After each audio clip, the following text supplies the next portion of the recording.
Covid की दूसरी wave के दौरान जहां पूरे उत्तर प्रदेश में भयानक तस्वीरें देखने को मिल रही थीं, तब हरदोई जिले का सारा प्रशासन दिन रात अस्पतालों में बेड और ऑक्सीजन की व्यवस्थाओं को मजबूत करने में जुटा था। कोविड हॉस्पिटल L2 वैसे तो 100 बेड का था, लेकिन मरीज ज्यादा संख्या में आने के अंदेशे से एक L2 50 बेड का कृषि महाविद्यालय भी बनाया गया। इसके अलावा जिला अस्पताल में नॉन कोविड मरीजों के लिए 30 नॉन कोविड बेडों की व्यवस्था की गई और कोविड मरीजों की भर्ती से लेकर जांच, होम आइसोलेशन में रहने वाले मरीजों की बेहतर व्यवस्थाओं को एकमात्र विकल्प बना कोविड कमांड सेंटर, जिससे मरीजों को काफी मदद समय समय पर मिली।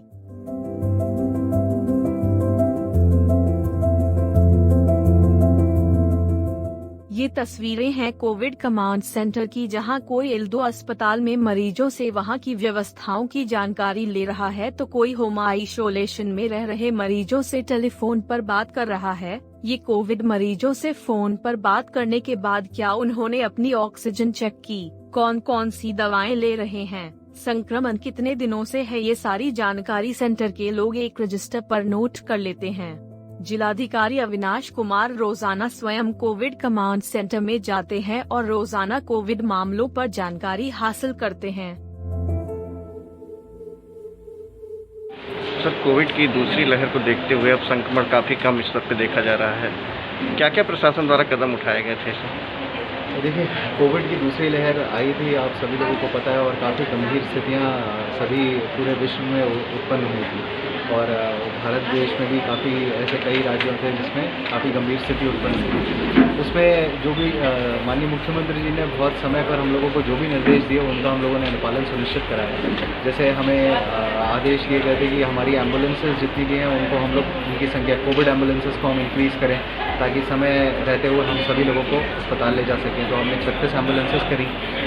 108 एम्बुलेंसेज 36 हम लोगों ने उसके लिए आरक्षित करी गई। साथ ही साथ RRT टीम्स की संख्या में बढ़ोतरी करी गई, जहाँ पे हमारे पास एक समय पर मात्र 42 थी, तो 42 RRT टीमें काम कर रही थी, उसको हमने इंक्रीज़ करके 84 RRT टीमें करी। और इसके साथ ही हम लोगों ने कुछ एडिशनल टीम्स लगाई गई शहरी क्षेत्रों में जहाँ पे संक्रमण ज़्यादा फैलने की आशंकाएं रहती है, तो वहाँ पे हमने टीम्स और एक्स्ट्रा दी, स्टैटिक टीम्स भी जो सैम्पलिंग करती रहीं। तो हम लोगों ने तीसरा कदम जो हम लोगों ने सैम्पलिंग में बहुत इंक्रीज़ किया। नॉर्मली कुछ भ्रामक तंत्र ये भ्रामक स्थिति उत्पन्न की जाती है कि साहब नंबर गिर रहे हैं, सैम्पलिंग की वजह से गिर रहे हैं, कि सैम्पलिंग आप कम कर रहे हैं, बल्कि हम लोगों ने यहाँ पे माननीय मुख्यमंत्री जी ने जो हमें निर्देश दिए थे वो ये दिए थे कि आप लोग सैम्पलिंग इंक्रीज़ करें।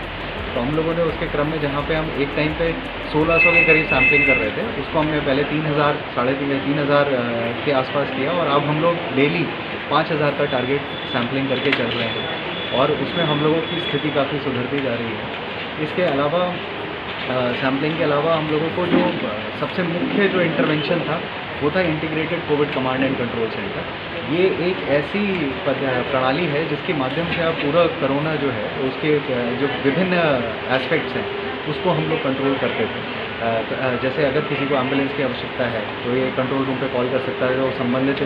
CHC को तुरंत से यहाँ से कॉल जाती थी कि साहब वहाँ पे एक पेशेंट की एम्बुलेंस की रिक्वेस्ट करी है, आप वहाँ पे तुरंत भेज दें। इसके अलावा अगर कोई पेशेंट हॉस्पिटल एडमिशन में कोई प्रॉब्लम आ रही है तो हम लोग हॉस्पिटल एडमिशन में यहाँ पे सीधे L2 हॉस्पिटल या जो हमारे दूसरा कृषि महाविद्यालय हॉस्पिटल है उस पर भी हम लोग सूचना देते थे कि ये पेशेंट आ रहे हैं, इनको आप इमरजेंसी एडमिट कराएँ।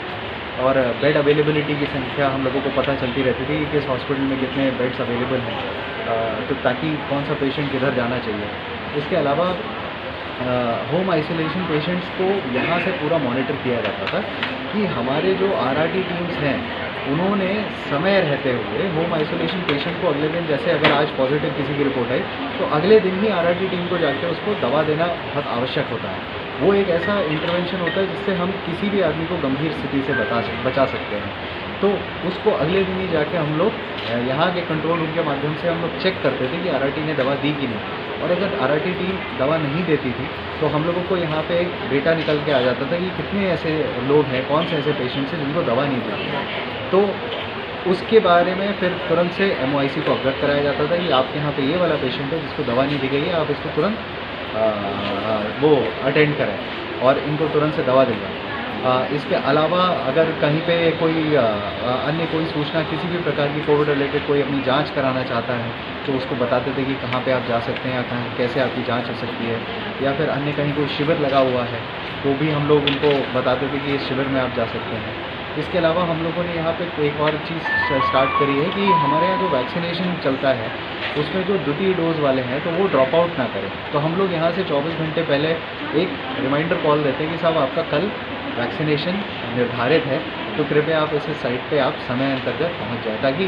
वैक्सीनेशन में भी हम लोगों के अगर कोई भ्रांतियाँ जो फैली हुई है उनको भी हम यहाँ से पहले से ही दूर कर सकें। यहाँ जिलाधिकारी के इतने सतर्क रहने के बाद ही हरदोई जिले में कोरोना संक्रमण की दर कम हो पाई है। हरदोई से न्यूज़ के लिए राम श्रीवास्तव की रिपोर्ट।